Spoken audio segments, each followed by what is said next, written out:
Most people think virtual assistants are just for admin work, but I've found A players in the Philippines who can run sales, marketing, and lead entire teams. My business has conducted thousands of interviews. We've placed hundreds of virtual assistants for North American businesses. And today I want to share with you 3 tips on how to find A players. First, let's define what an A player is. In my mind, an A player is not just someone who can do the job, but they own the outcome. They don't just think tactically, they think strategically. And of course, they have the potential to lead and mentor others because that's how you're going to scale your business. So here are the 3 tips. Number 1 is, yes, you have to put out a job posting. Upwork is great. Onlinejobs.ph is great. And so is LinkedIn. But just know that the people who are really succeeding in their jobs are not really looking for another one. So the best place we found is by reaching out to A players. Now, you can do this by going on LinkedIn or Apollo and filtering by an industry that's similar to the one that you're in now. You can look for people based in the Philippines who are working for your competitors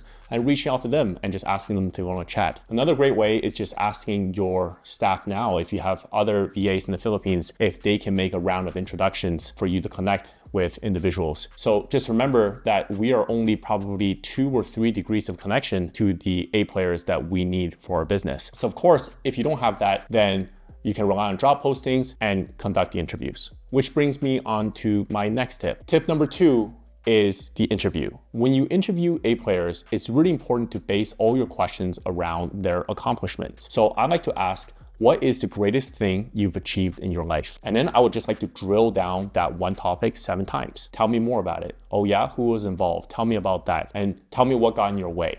And the more you can dig into this, the more you're figuring out, can this person operate in uncertainty, which is basically what your business is. I mean, business is just full of uncertainty. So having someone who's used to uncertainty, who can make decisions quickly and deal with the different things that come up, that's what an A player is. And it doesn't have to be a moon landing, right? So even if they're a student, they're a new grad, anything, just ask them about the greatest thing that they've achieved. I speak to candidates and they would tell me on their pastime, sometimes they put in their hobbies that they like to play video games. That's fine too. I ask them, do you play to win or do you play for fun? And if you play to win, are you the top 5%? Are you the top 1%?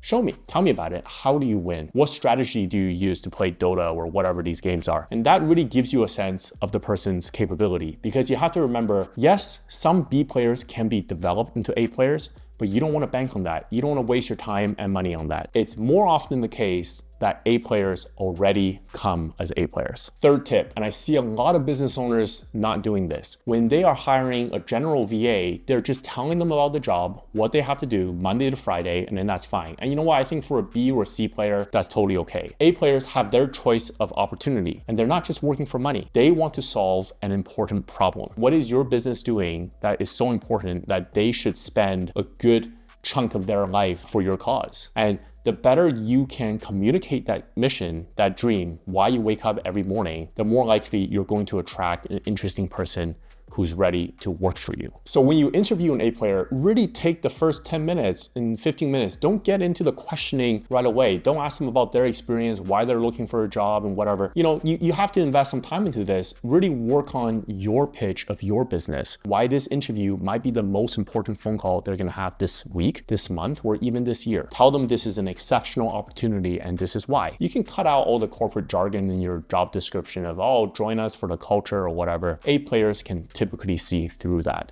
Have a real conversation about what you're building. So guys, that's the 3 tips, and A players are really hard to find. I mean, we've been at this for hundreds of hours, if not thousands, and we've just starting to see the pattern of which type of candidates are more conducive to becoming A players, or who are A players. You know, whether it's their background, their academia achievement, their work experience, how they speak, how they write. We're just starting to see that now. But all I can say is that you should definitely spend the time, put out a job posting, start reaching out, start hiring, because you're not going to get it right the first time. But the more you practice, the sooner you're going to find an A player for your business. And boy, when you find an A player for your business, that's when everything changes, because an A player can scale your business, can lead a team, unlike anything a software or tool or SOP can ever do. So don't give up.